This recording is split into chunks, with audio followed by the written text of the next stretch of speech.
سر میرا ایمان ہے کہ اللہ تعالیٰ کی مرضی کے بغیر کوئی کام نہیں ہو سکتا، اور اگر اللہ چاہے تو ہر جگہ اس کا حکم نافذ ہو سکتا ہے، مگر ایسا نہیں ہے۔ کیا یہ اس کی رضا ہے؟ مزید یہ فرمائیں کہ رضا سے کیا مراد ہے؟ یہ بڑے غور والی بات ہے۔ سوالوں کا جو سلسلہ ہے اس میں سب سے بڑا سوال یہ ہے کہ اللہ کریم کو کون سا دین پسند ہے، اور اللہ تعالیٰ دنیا میں اس کا نفاذ چاہتا ہے یا نہیں۔ کیا اللہ اپنی چاہت کو پورا کرنے میں قادر ہے کہ نہیں؟ اگر اللہ ہر شے پر قادر ہے تو واقعہ کیوں نہیں ہوا؟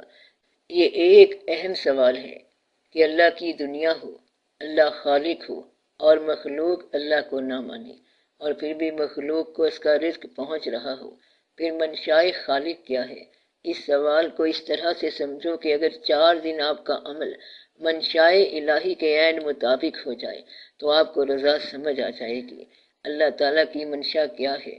جب تک آپ اپنی منشا کو اس کی منشا کے ساتھ مکمل طور پر منسلک نہیں کرتے یا استعمال میں نہیں لاتے تو اتنا بڑا سوال آپ کی سمجھ میں نہیں آ سکتا۔ چاہے جواب کچھ بھی دیا جائے، اس کو سمجھنے کا آسان طریقہ یہ ہے کہ پہلے آپ اپنی ذات کا جائزہ لیں۔ آپ کے وجود کی جو کائنات ہے، کیا اس پر اللہ کا حکم نافذ ہے؟ آپ کو یہ مثال دے رہا ہوں کہ کوئی شخص اگر بیماری میں یا حالات کی کمزوری میں اللہ کا تقرب حاصل کر لے تو بہت بڑی بات ہے۔ ایسا شخص اگر غریب ہو جائے یا امیر ہو جائے تو اس سے کوئی فرق نہیں پڑتا۔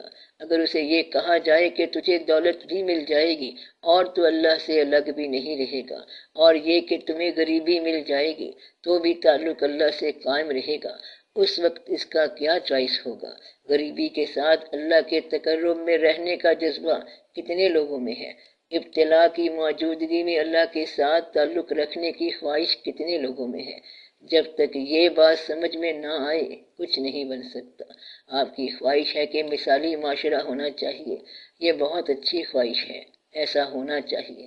ایسا معاشرہ کبھی قائم ہوا کہ نہیں ہوا، یہ الگ بات ہے۔ فی الحال تو اتنی بات مانو کہ جو کچھ ہو رہا ہے وہ اللہ کی رضا ہے، کوئی کام رضا سے باہر نہیں ہو رہا ہے۔ یہ دین آپ کا دین، یہ آپ کی کوششوں کا نام ہے، اور یہ آپ کے جہاد کا نام ہے۔ اللہ تعالیٰ کافروں کو کلمہ پڑھانا چاہے تو پڑھا سکتا ہے۔ آپ کے لیے یہ حکم ہے کہ آپ کلمہ پڑھو اور اس کے مطابق زندگی گزارو۔ جب آپ کا معاشرہ دینی لحاظ سے مضبوط ہو جائے تو پھر دین کی دعوت بن کر نکلو اور لوگوں کو اللہ کی رضا کے متعلق بتاؤ۔ مشکل تو یہ ہے کہ ماننے والے ابھی تک اپنی ہی بات کر رہے ہیں اور دین کے بارے میں شک میں مبتلا ہو گئے ہیں۔ جب تک آپ اپنے یقین کو کوئی سمت نہ دو تب تک یہ بات سمجھ میں نہیں آئے گی۔ آپ اپنے آپ میں یقین پیدا کر لو تو اسلامی معاشرہ قائم ہو جائے گا۔ معاشرہ قائم کرنا مشکل کام نہیں ہے۔ معاشرہ کون شخص قائم کرے گا؟ جو شخص اپنی ذات، اپنی انا اور اپنی خواہشات اللہ تعالیٰ کی رضا کے تابع کر دے یا اپنی خواہشات کو نکال دے، پھر ایسا معاشرہ قائم ہو جائے گا۔ نہ تو کوئی بادشاہ معاشرہ قائم کر سکتا ہے اور نہ اپنی انا کا سفر کرنے والا ایسا معاشرہ قائم کر سکتا ہے، اور نہ وہ شخص کر سکتا ہے جس کو حاصل اور محرومی میں فرق لگے اور جسے اپنے اور بیگانے میں فرق لگے۔ ایسے شخص نے کیا کام کرنا ہے؟ اس نے صرف یہ کرنا ہے کہ یہ بیگانے ہیں اور یہ میرے اپنے ہیں، ان کو جنت میں داخل نہ ہونے دینا، ان کو دوزخ میں نہ جانے دینا، یہ تو کوئی بات نہ ہوئی۔ آج اگر بفرض محال کسی کو عبادت کی توفیق مل جائے تو پتہ ہے وہ کیا کہتا ہے؟ میں عابد ہو گیا ہوں، اور میرا خیال ہے کہ یہ لوگ جو میرے ساتھ نہیں رہتے ان کا مقام دوزخ ہے۔ وہ ذہنی طور پر دوزخ الاٹ کرتا رہتا ہے۔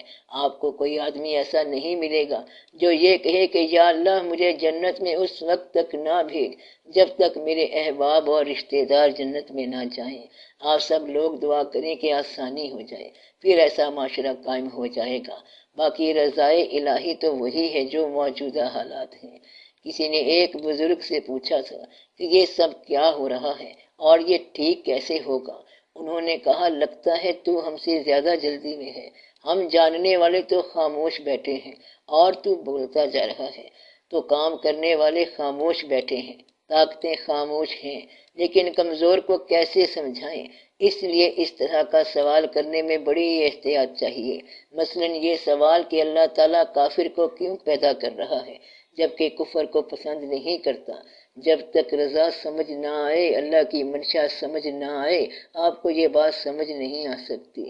آپ یہ کرو کہ اللہ کے نام پر معاشرہ قائم کر لو۔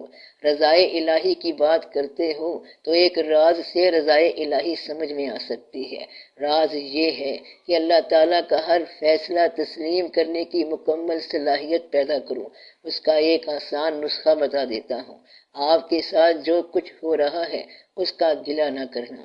اللہ تعالیٰ اگر کچھ لے لے تو رونا نہیں اور افسوس نہیں کرنا اور اس سے کچھ مانگنا بھی نہیں۔ دو کام آپ کر لو، ایک ڈیمانڈ بند کر دو اور ایک کمپلینٹ ختم کر دو۔ یہ بات صرف اس شخص کے لیے ہے جس نے رضا کے بارے میں اپنا ذاتی سوال کیا ہے۔ اب سوال یہ ہے کہ میں چاہتا ہوں کہ اللہ کی رضا سے پردہ اٹھے، تو اس کا جواب یہ ہے کہ آپ اپنی زندگی میں دو چیزیں ترک کر دو، ڈیمانڈ اور کمپلینٹ۔ اگر خواہش نہ کرو گے اور شکایت نہ کرو گے تو رضا سمجھ آ جائے گی۔ یہ عمل کر کے دیکھو تو رضا پوری طرح سمجھ آ جائے گی۔ جس چیز کو آپ غم سمجھ رہے ہیں عین ممکن ہے وہ غم نہ ہو، جس چیز کو آپ خوشی سمجھ رہے ہیں عین ممکن ہے وہ خوشی نہ ہو۔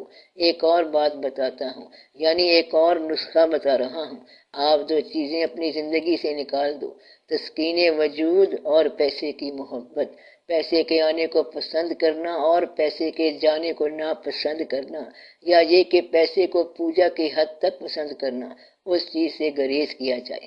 دوسری بات یہ کہ آپ گریٹیفیکیشن یعنی تسکین وجود کو کم کر دو اور ہو سکے تو ختم ہی کر دو۔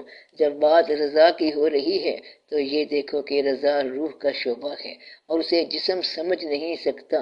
جسم کائنات کو سمجھے گا اور روح رضا کو سمجھے گی۔ روح تک پہنچنے کے لیے ضروری ہے کہ پیسے کی لگن اور وجود کی تسکین کو زندگی کے تمام شعبوں میں روکا جائے، تب رضا سمجھ آ جاتی ہے۔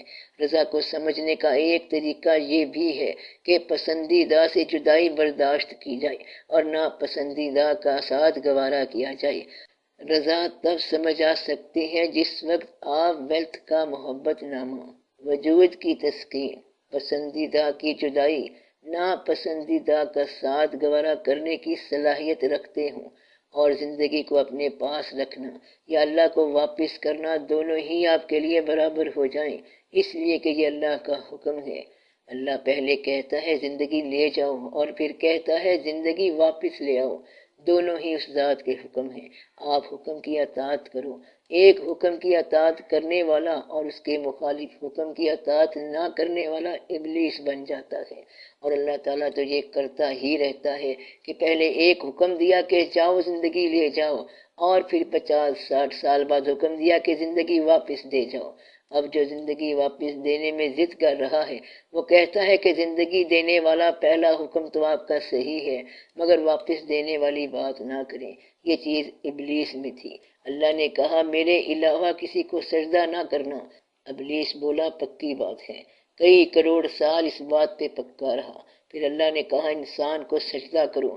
ابلیس نے کہا کہ یہ بات تو پہلے حکم کے علاوہ ہے۔ اللہ نے کہا اگر یہ بات حکم کے علاوہ ہے تو تم جنت کے علاوہ ہو۔ یہ ہے رضا کی بات۔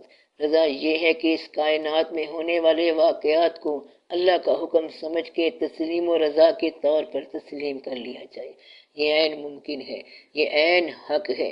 کافر کا کافر ہونا حق ہے، مومن کا مومن رہنا حق ہے، سورج اپنے مقام پر حق ہے، چاند اپنی جگہ پر حق ہے، زندگی عین حق ہے، موت اس سے زیادہ حق ہے، اور یہ کہنا حق ہے کہ اے ہمارے رب تو نے کوئی شے باطل تخلیق نہیں کی۔ 10 دن اس کیفیت میں رہ جاؤ اور یہ سمجھتے رہو کہ اللہ نے کوئی شے باطل نہیں بنائی، پھر آپ کو اللہ کا غیر نظر نہیں آئے گا۔ پھر اگر آپ مسجد میں جا کر نماز پڑھتے ہو اور دکاندار باہر بیٹھا رہتا ہے اور مسجد کے اندر نہیں آتا تو وہ آپ کو باطل نظر نہیں آئے گا۔ پھر آپ کو یہ بات سمجھ آئے گی کہ راز کیا ہے۔ جس چیز کو تسلیم نہ کرنے میں کبھی جو خوشی ہوتی تھی اب اس کو تسلیم کرنے میں خوشی محسوس کرو گے۔ جس چیز کو حاصل کرنے میں جو خوشی ہوتی تھی آج اس کو جدا کرنے میں خوشی محسوس کرو گے۔ رضا والوں نے بڑے بڑے طریقے اپنائے۔ انہوں نے اپنی زندگی میں اپنا آخری مقام یعنی مقبرہ اپنے ہاتھ سے بنایا۔ بولے یہ ہے میرا آستانہ عالیہ، بولے یہ ہے میرا آستانہ عالیہ یعنی میری قبر شریف، اور پھر اوپر نام بھی لکھا اور تختی بھی لکھی۔ رضا کو سمجھنا بہت آسان ہے، بشرط کہ آپ اپنی رضا نکال دو۔ باقی کچھ عملی شکلیں ہیں وہ بھی میں آپ کو بتا دوں گا۔ رضا کو سمجھنے والے اگر کسی کا نام لیا جائے، کوئی ایسی طاقت والی شخصیت جسے آپ مانتے ہیں کہ وہ لا سیف اور لا فتح والی ایک طاقت ہے۔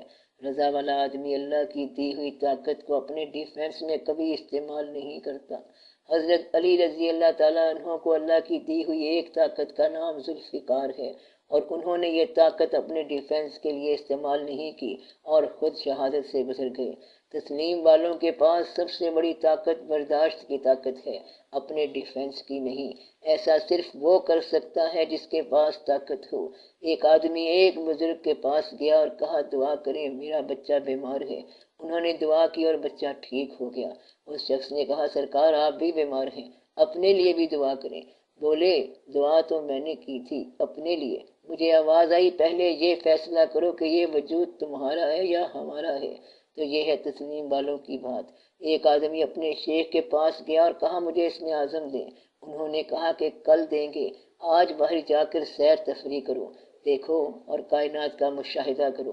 وہ آدمی شہر کے باہر گیا، کیا دیکھتا ہے کہ ایک آدمی دوسرے آدمی پر ظلم کر رہا ہے۔ ایک بوڑھا اور غریب لکڑہارا تھا، اس پر شہر کے کوتوال نے حملہ کر دیا تھا۔ کوتوال بڑا ظلم کر گیا، اسے مارا پیٹا اور لکڑی بھی لے گیا۔ پیر صاحب نے اس واقعے کے بارے میں پوچھا کہ تیرے پاس اگر اسم اعظم ہوتا تو کیا کرتا؟ بولا میں یہ ظلم نہ ہونے دیتا، بوڑھے پر کوتوال نے بہت ظلم کیا۔ پیر صاحب بولے میری بات سن، وہ بوڑھا میرا پیر ہے اور میں نے اسم اعظم اس سے لیا ہے۔ تو اسم اعظم کی طاقتیں رکھنے والے ظاہر کے تماشے نہیں کرتے۔ اگر آپ کے پاس دولت ہو اور دولت کا اظہار نہ ہو تو پھر رضا سمجھ میں آئے گی۔ اگر آپ کے پاس علم ہو اور علم کا تماشا یا اظہار نہ کرو تب آپ کو رضا سمجھ میں آئے گی۔ اسی طرح غم کا موقع ہو اور غم کا بیان نہ ہو تو رضا سمجھ میں آئے گی۔ نہ غم بیان کرو، نہ علم بیان کرو، نہ طاقت بیان کرو، نہ دولت بیان کرو، نہ اپنا مرتبہ بیان کرو، نہ اپنی انا کے چرچے کرو، تو پھر آپ کو رضا سمجھ آ جائے گی اور فنا کے دیس میں رہنے کا مقام سمجھ میں آ جائے گا۔ اس وقت رضا سمجھ میں آ جاتی ہے۔ تو مسافر ہے مسافر بن کے چل، ڈگمگا جائے نہ خطرہ ہے سنبھل۔ یہ بات مسافر کو سمجھ آتی ہے۔ آپ بس رضا کو مان لو، کمپلینٹ اور ڈیمانڈ اللہ کے حوالے کر دو۔ جس آدمی نے زیادتی کی اس کو بھی اللہ کے حوالے کر دو۔ نہ اللہ کی شکایت بندوں کے سامنے کرو اور نہ بندوں کی شکایت اللہ کے سامنے کرنا۔ نہ بھائی کا گلہ کرو اور نہ بھائی کے دوست کا گلہ کرو۔ یہ کہو کہ مجھ کو جو کچھ ملا میری قسمت، تو نے جو کچھ کیا تیری اپنی مرضی، یہ ہے رضا۔ رضا کا آخری سفر موت کی وادی سے گزرنا ہے۔ پیر پیغمبر ولی درویش مردان خدا موت کی وادی سے گزرے ہیں با تسلیم و رضا۔ رضا والے اس امید پر رہتے ہیں کہ وہ کبھی نہ کبھی ہمیں شکار کرنے آئے گا۔ یہ ہے تسلیم و رضا۔ تسلیم و رضا کا راستہ نہ مانگنا، آپ مہربانی کا راستہ مانگو۔ رضا کا عمل نہ مانگنا، اس عمل کے بعد دوسرا عمل حرام ہو جاتا ہے۔ ایک آدمی نے اپنے شیخ سے سوال کیا تھا کہ تسلیم کیا ہے اور رضا کیا ہے۔ انہوں نے شعر کا پہلا مصرع سنتے ہی اپنی جان نذر کر دی تھی۔ وہ مصرع یہ تھا کشتگان خنجر تسلیم را۔ دوسرا مصرع سننے کی نوبت نہیں آئی اور حضرت خواجہ قطب الدین بختیار کاکی رحمۃ اللہ علیہ کا وصال ہو گیا۔ آج بھی اس آستانے پر قوالی کا حکم نامہ بند ہے۔ دوسرا مصرع کیا ہے ہر زماں از غیب جانے دیگر است۔ بس تسلیم کا نام آتے ہی وہ تسلیم ہو گئے۔ بس تسلیم کا نام آتے ہی وہ تسلیم ہو گئے۔ تو قاتل کے از بہرے تماشا خون من ریزی، منا بسمل کے زیر خنجر یار می رقصم۔ تسلیم و رضا والے کہتے ہیں کہ اللہ جس انداز سے گزارے میں راضی ہوں، یہ ہے تسلیم والوں کی بات۔ اللہ جو کر رہا ہے یہ اس کا کام ہے، اور وہ جو کر رہا ہے ٹھیک کر رہا ہے۔ کیا ہر شخص کے لیے تسلیم و رضا کا راستہ ایک ہی ہے، یا ہر شخص کے لیے اللہ تعالیٰ نے الگ الگ راستے بنائے ہیں؟ ہر شخص کے لیے تسلیم و رضا کے لیے راستے الگ الگ ہیں، لیکن رضائے الہی اور منشائے الہی کا طریقہ ایک ہے۔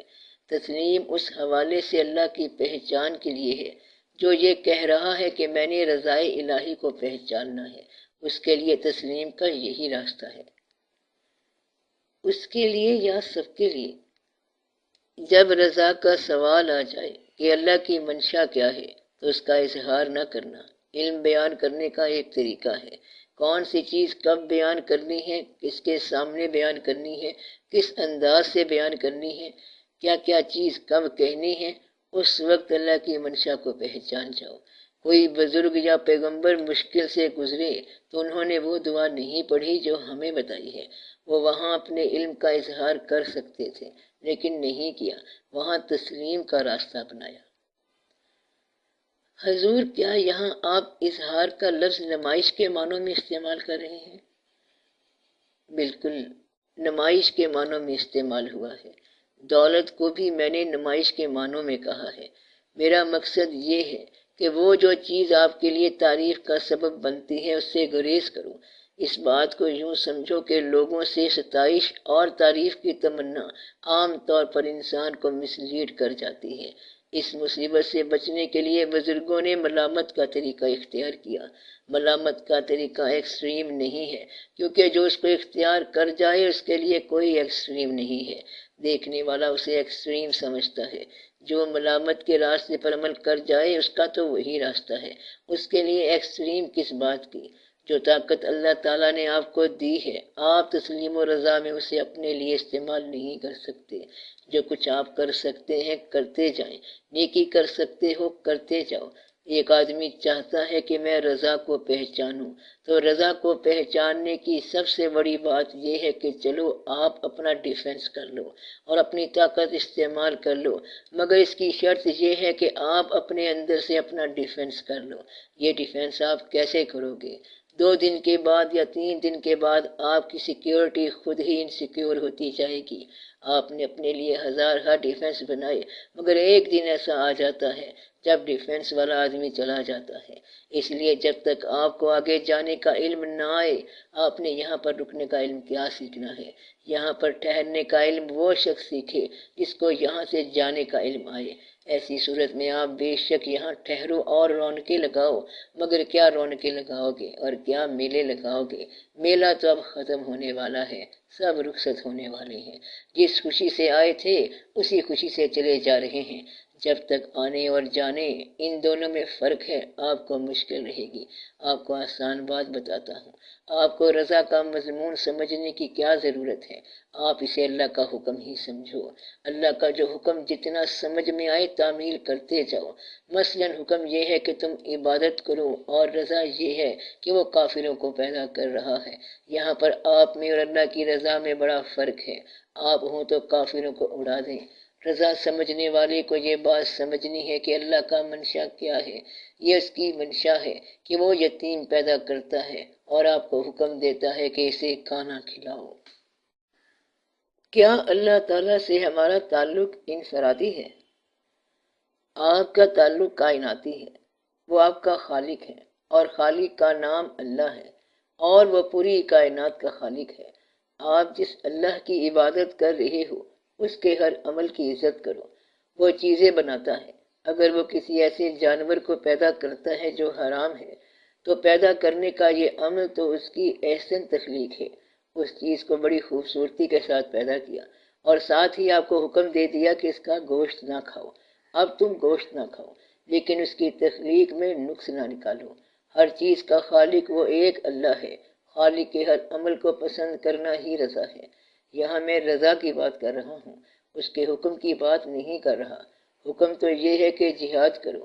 فرعون اور موسیٰ علیہ السلام دونوں کو خود پیدا کرتا ہے، پھر فرعون کو فرعون بنا دیا اور موسیٰ کو موسیٰ علیہ السلام بنا دیا۔ اس کے اس احسان کو پہچانو کہ تمہیں ماننے والوں میں پیدا کیا، اس کائنات میں جہاں نہ ماننے والے بے شمار ہیں وہاں آپ کو ماننے والا بنایا۔ اس کائنات میں جہاں جانور ہیں، بچھو ہیں، چھپکلیاں ہیں، اللہ نے آپ کو انسان بنایا اور پھر مسلمان بنایا۔ اس بات پہ اس کا شکر ادا کرو اور عبادت کرتے جاؤ۔ شکر الحمدللہ رب العالمین۔ معاشرہ اس طرح بنتا ہے کہ اپنے بھائی کو اس کا حق دو، بلکہ ہو سکے تو اپنا حق بھی دے دو۔ اس طرح معاشرہ بن جائے گا۔ تم نے تو اس کا حق دیا ہی نہیں اور اسلامی معاشرہ بنانے چلے ہو، تم کہاں سے بناؤ گے؟ محسن کی قدر کرو، دوست کی قدر کرو، اپنوں کی قدر کرو، احسار سیکھو اور گلہ چھوڑ دو۔ اللہ کا سجدہ کرو، ساری کائنات کا احترام کرو، اپنا بھی احترام کرو۔ فنا کی محبت دل سے نکال دو تاکہ آپ کو بقا کا سبق ملے۔ فانی کی محبت فنا کر دے گی۔ آپ اپنی محبت پر تنہائی میں غور کرو کہ کس چیز سے محبت ہے۔ کیا یہ چیز فانی ہے یا باقی ہے؟ فانی سے تو بہتر ہے کہ آپ پہاڑ سے محبت کرو، کیونکہ یہ آپ کے بعد بھی زندہ رہے گا، اور ستاروں سے ہی محبت کر لو، کیونکہ وہ بھی آپ کے مقابلے میں زیادہ باقی رہنے والے ہیں۔ ستارے 2-4 کروڑ سال اور رہیں گے۔ اصل بقا اس ذات کو ہے جو ذوالجلال والاکرام ہے۔ اس ذات یعنی اللہ کو دیکھو۔ آپ سے پہلے بھی اس کا ذکر تھا اور آپ کے بعد بھی اس کا ذکر رہے گا۔ کیا معاشرے کی تعمیر بھی فرد سے شروع ہوتی ہے؟ معاشرے کی تعمیر کے سلسلے میں ضروری بات یہ دیکھو کہ 2 طرح کا معاشرہ ہوتا ہے۔ ایک تو ہوتا ہے ارتقائی، یعنی بنتے بنتے معاشرہ کسی مقام پر جا کر خوبصورت بن گیا۔ عام طور پر کوئی ایک شخصیت معاشرہ ساز ہوتی ہے۔ بالعموم آپ دنیا کی تاریخ میں دیکھو، معاشرہ انسان کو جنم دیتا ہے اور انسان معاشرے کو جنم دیتا ہے۔ ایک انسان کی بات کر رہا ہوں۔ ایک انسان ایسا ہوتا ہے جس پر لوگوں کا اعتبار ہوتا ہے، اسے آپ ریفارمر کہتے ہیں، اور ریفارمیشن والی جماعتیں نہیں ہوتی، یعنی ریفارمیشن کسی جماعت سے نہیں بنتی، بلکہ ریفارمیشن کرنے والا ہمیشہ ایک آدمی ہوتا ہے جس پر لوگوں کو کانفیڈنس ہوتا ہے۔ وہ کہتا ہے کہ دیکھو آج کے بعد چوری نہ کرو، تو لوگ کہتے ہیں اس نے فرما دیا ہے چوری نہ کرو۔ وہ اس اعتماد پہ چوری چھوڑ دیتے ہیں۔ مثال کے طور پر اگر انسان اپنے باپ کے ساتھ بچت کرے تو پھر اطاعت کس کی کرے گا؟ اگر باپ کا حکم ماننا ایمان ہو جائے تو اصلاح ہو جاتی ہے۔ معاشرہ ساز ادارے ایک واحد شخص کے مرہون منت ہوتے ہیں۔ کوئی واحد شخص ہوتا ہے جو سماج کو بدل دیتا ہے۔ اس میں رسول بھی ہیں، پیغمبر بھی ہیں اور ریفارمر بھی ہیں۔ ایسا کیوں ہوتا ہے کہ معاشرے کو ایسے دیدہ ور کے لیے ہزاروں سال منتظر رہنا پڑتا ہے؟ ایسا کیوں ہوتا ہے؟ آپ یوں سمجھ لو کہ سبزیاں جلدی اگاتی ہیں، پیڑ بہت دیر کے بعد اگتا ہے۔ مت سہل ہمیں سمجھو، پھرتا ہے فلک برسوں، تب خاک کے پردے سے انسان نکلتے ہیں۔ اللہ تعالیٰ سمیع بھی ہے اور مجیب بھی، سنتا بھی ہے اور جواب بھی دیتا ہے۔ سننے کے اعتبار سے ہم بہت دعائیں مانگتے ہیں، لیکن اس کے جواب دینے کے اعتبار سے ہم اس کو بہت کم پہچانتے ہیں۔ یہ ہر آدمی کے لیے الگ الگ شعبہ ہے۔ اگر آپ کو یقین نہ ہو کہ سنتا نہیں ہے تو پھر آپ کبھی دعا نہ مانگتے۔ دعا مانگنے کا مطلب ہی یہ ہے کہ وہ سنتا ہے، وہ بولتا ہے کہ نہیں بولتا ہے، اور دعائیں منظور ہوں یا نہ ہوں تو یہ ایک الگ کہانی ہے۔ دعا مانگنے والے کے لیے ضروری ہے کہ پہلے اللہ کے ہر حکم کو قبول کرے۔ یعنی اگر ایک شخص کہتا ہے کہ میں قرآن پڑھتا رہا لیکن مجھے فیض نہیں ہوا، تو وہ شخص قرآن شریف پڑھنے سے پہلے یہ طے کرے کہ میں متقی ہوں اور مجھے ہدایت ملے گی۔ اور اگر کوئی متقی نہیں اور وہ کہتا ہے کہ میں نے قرآن مجید پڑھا، انگریزی میں بھی پڑھا اور فارسی میں بھی پڑھا، مگر فیض نہیں ملا، تو اس کو یہ دیکھنا چاہیے کہ قرآن کا اعلان ہے کہ ہدایت صرف متقی لوگوں کے لیے ہے۔ قرآن سے فیض لینے کے لیے متقی ہونا چاہیے۔ متقی کون ہے؟ جو غیب پر ایمان لائے۔ غیب کی تعریف کیا ہے؟ اگر کوئی شے علم میں آ گئی تو وہ حاضر ہو گئی، وہ غیب نہیں ہے، اور اللہ کے لیے تو کچھ غیب نہیں ہے۔ مطلب یہ کہ قرآن پاک سے فیض لینے کے لیے ضروری ہے کہ متقی ہو، اور صرف متقی ہونا ضروری نہیں بلکہ ہدایت یافتہ ہو۔ متقی شخص اسلام کے علاوہ بھی ہو سکتا ہے، مثلاً کرسچن ہو سکتا ہے، اس لیے وہ شخص مسلمان متقی ہو تو قرآن سے ہدایت ملے گی۔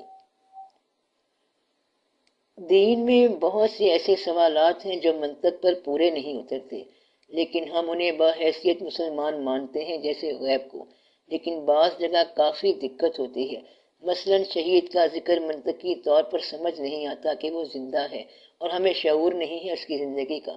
کبھی کبھی یہ دیکھیں کہ مغرب میں 3 رکعتیں ہوتی ہیں اور عشاء میں 4، یہ بات بھی منطق پر پوری نہیں اترتی، اور اسی بات پر بڑی حیرانی ہوتی ہے کہ اللہ تعالیٰ کا کہنا ہے کہ جو میرا مارا ہوا جانور ہے اس کو نہ کھانا، اور انسان کا مرا ہوا کھانا جائز ہے، وہ حلال ہے۔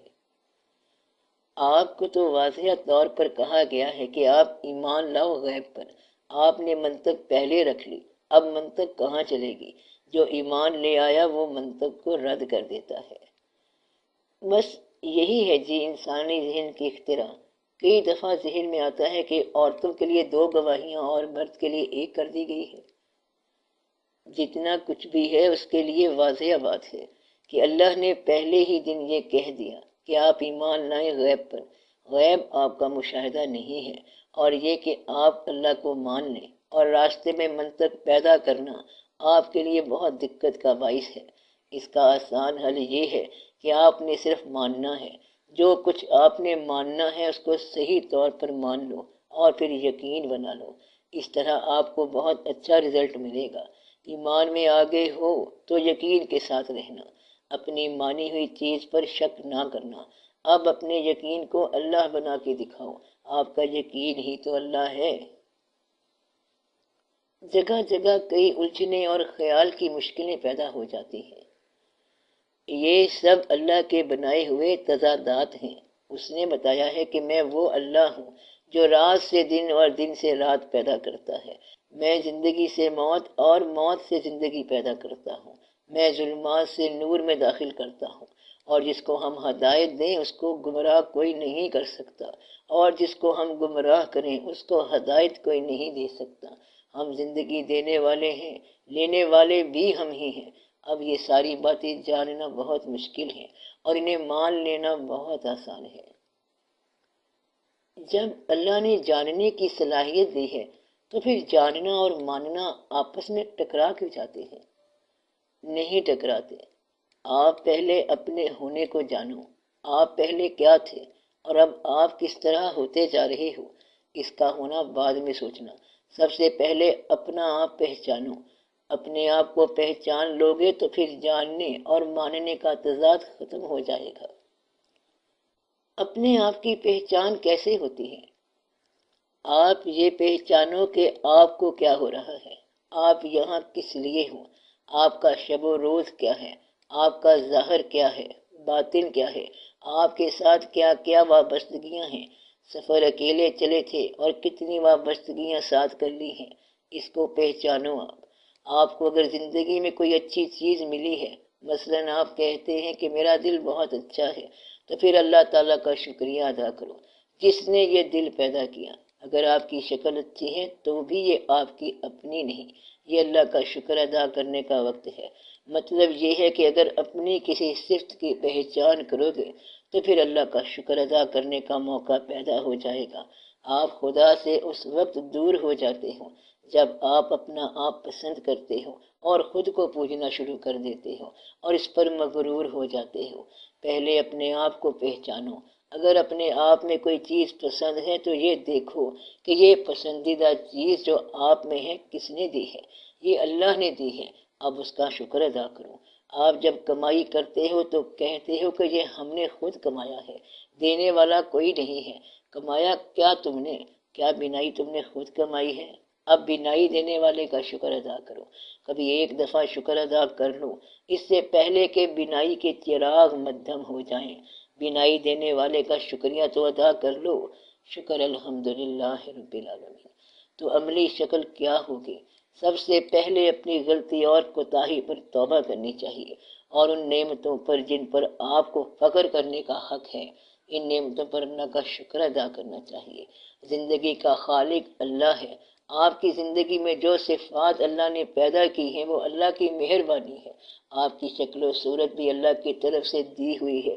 یہ کبھی مہربان ہوتی ہے اور کبھی مشکل یا عذاب لاتی ہے۔ سب سے بڑا صحیفہ یہ ہے، اس کو پہچانو۔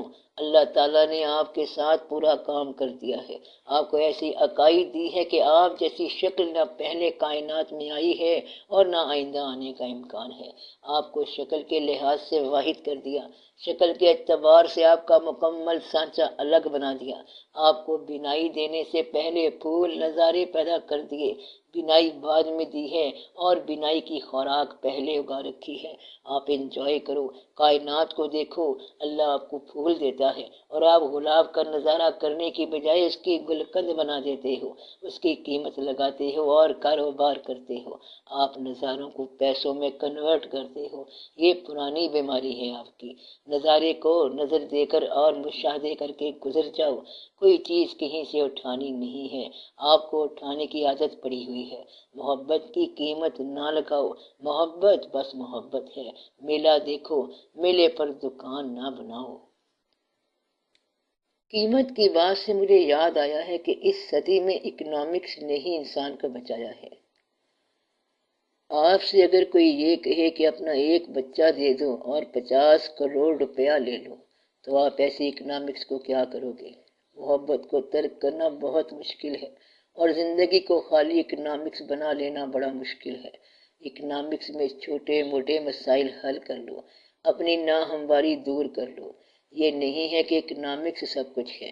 اگر سب لوگوں میں پیسہ برابر بھی کر لو تو کل کو کوئی کہہ سکتا ہے کہ اس کا چہرہ زیادہ خوبصورت ہے۔ اب چہرہ کبھی برابر نہیں ہوگا، ذہانت برابر نہیں ہوگی اور گفتگو برابر نہیں ہوگی۔ اسی طرح ہزارہ غیر برابر چیزیں پیدا ہو جائیں گی۔ فی الحال معاشرہ چونکہ بہت حد تک محروم ہے، اس لیے یہ عقیدہ بنا ہوا ہے، خدا کے بندے پہلے غریب کو دوائی تو دو، پھر اس کے بعد تم اپنا مکان بنانا۔ یہ ایک اچھی بات ہے کہ غریب کو آپ تھوڑی سی بے فکری دے دو، غریب کو محروم ہونے سے بچاؤ۔ تمہیں یہ کسی نے نہیں بتایا کہ جس آدمی کے پاس عقل نہیں ہے اس کو عقل کہاں سے دو گے؟ یہ خدا داد خاصیت ہے۔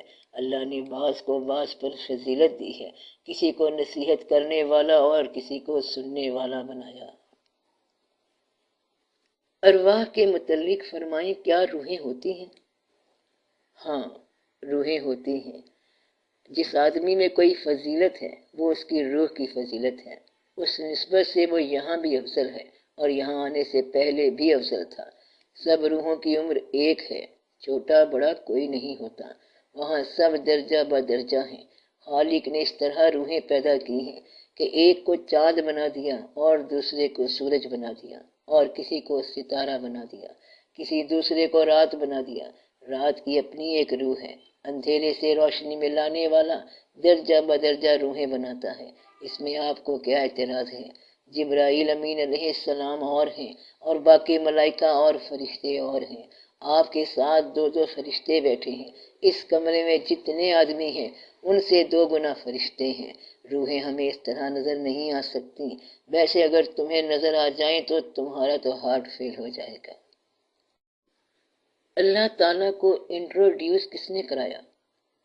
اللہ تعالیٰ کو انسان کے ساتھ انٹروڈیوس کس نے کروایا؟ یہ تعارف اللہ تعالیٰ آپ ڈائریکٹ کرواتا ہے۔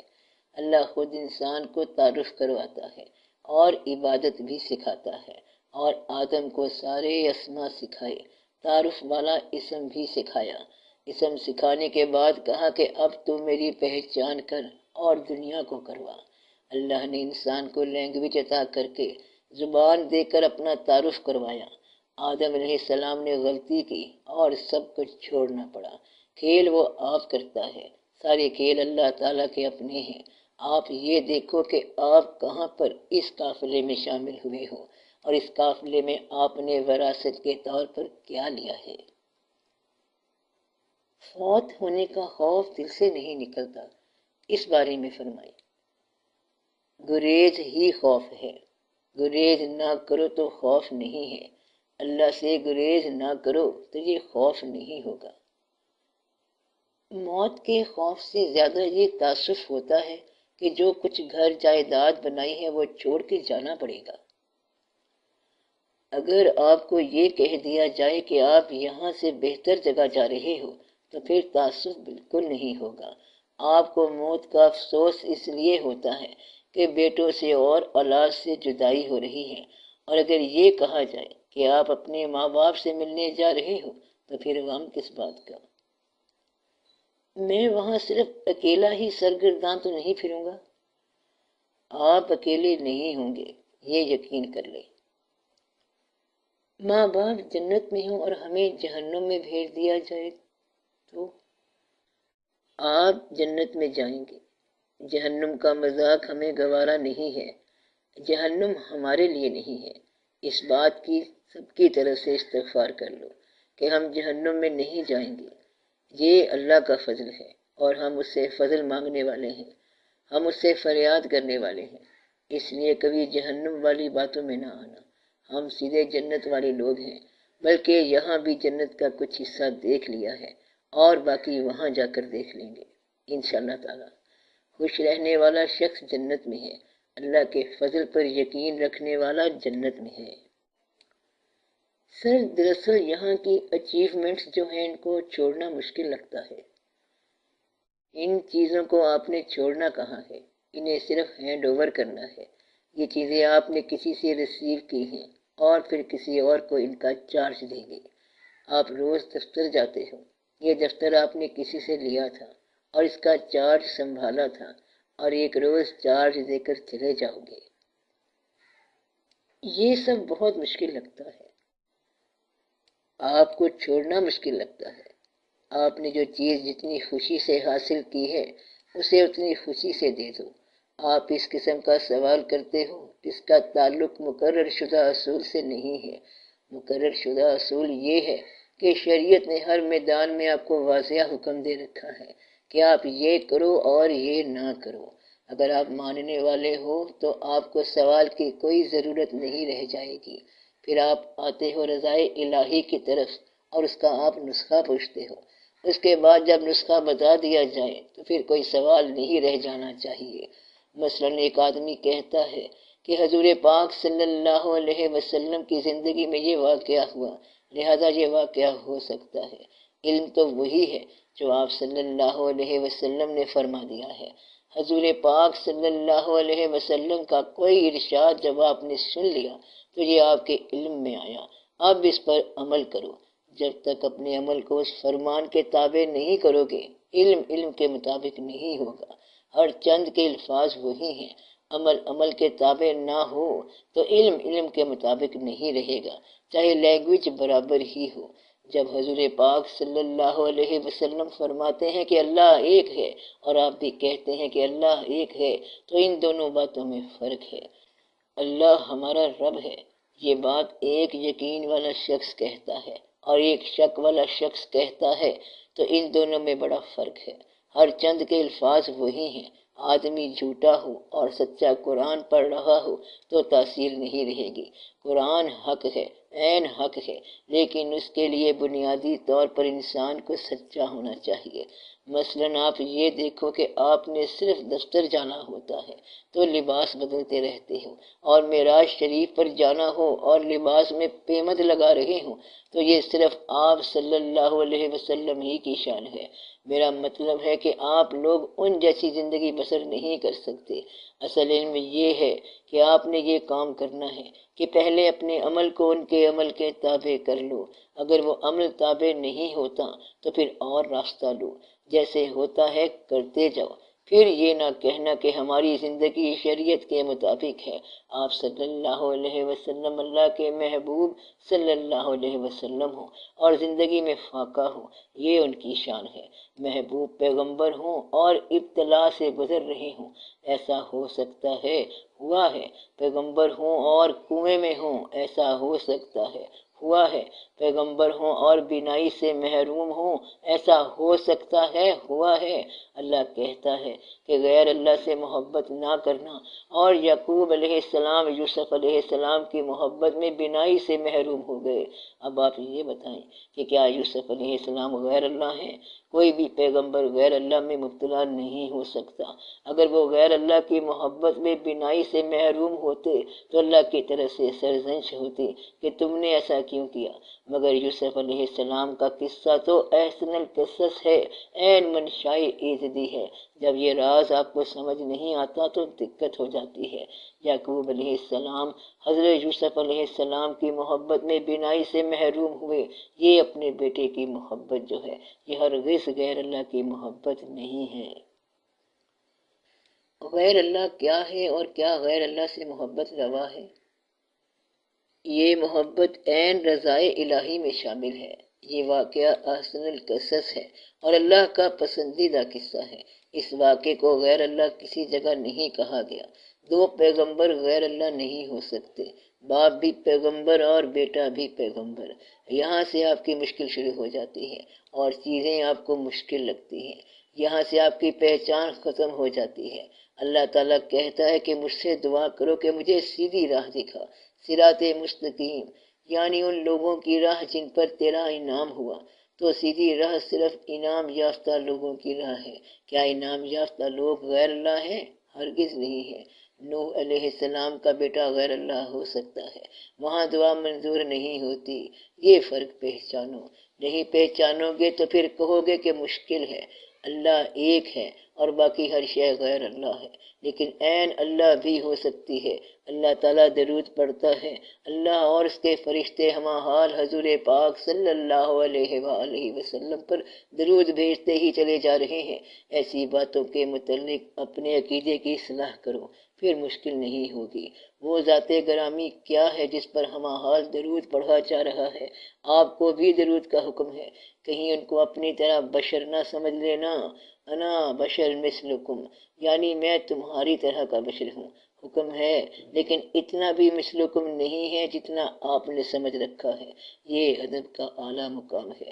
حضور پاک صلی اللہ علیہ وسلم کا جو نام ہے، جو ان کا اسم محمد ہے صلی اللہ علیہ وسلم، یہ آپ کا ایمان ہے۔ اب آپ دیکھو کہ کتنا فرق ہے۔ حضور پاک صلی اللہ علیہ وسلم کا نام جو ہے وہ آپ کا کلمہ ہے۔ اتنا مثلکم کیسے ہو سکتا ہے؟ یعنی آپ کی طرح کے بشر کیسے ہو سکتے ہیں؟ آپ جیسے کیسے ہو سکتے ہیں؟ آپ صلی اللہ علیہ وسلم کا نام ہے اور ہمارا کلمہ ہے، ہمارا ایمان ہے اور ہماری عاقبت ہے۔ یہ فرق ہے اور اس فرق کو پہچانو، پھر مشکل نہیں ہوگی۔ اس لیے کوئی بھی فیصلہ کرنے میں جلدی نہ کرنا۔ شریعت کے معاملے میں سب انسان برابر ہیں، لیکن اتنے بھی برابر نہیں ہوتے۔ بات سمجھ آئی؟ اللہ کے علاوہ ہر شے غیر اللہ نہیں ہے۔ بس یہ سمجھو کہ غیر اللہ وہ ہے جو اللہ کے راستے سے روکے، باقی سارا راستہ اللہ کا راستہ ہے اور عین حق ہے۔ جس استاد نے قرآن پڑھا دیا وہ غیر اللہ نہیں، کیونکہ وہ تو اللہ کی راہ دکھا رہا ہے۔ وہ جو یعقوب علیہ السلام کی اپنے بیٹے یوسف علیہ السلام کے لیے فطری محبت ہے، اس نے انہیں مجبور کیا اور وہ روتے رہے اور بینائی ضائع کی۔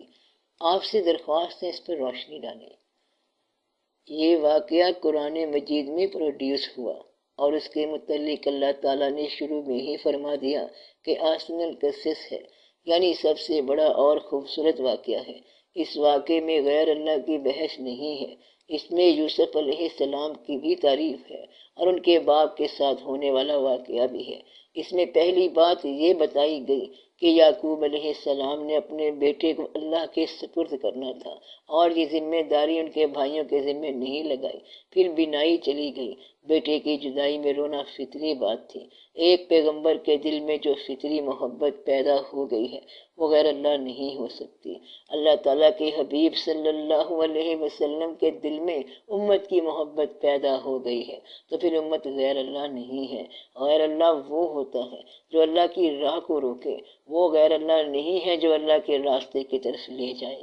اس کی پہچان یہ ہے کہ جو آدمی اللہ کے قریب ہے اس کے دل میں رہنے والی چیز غیر اللہ نہیں ہو سکتی، اللہ والے کے دل کی یاد غیر اللہ نہیں ہو سکتی، اللہ والا ہے ہی وہی جس کا دل اللہ کی طرف ہو۔ ایسے شخص کے دل میں جو چیز ہوتی ہے وہ اللہ کے خلاف نہیں ہو سکتی۔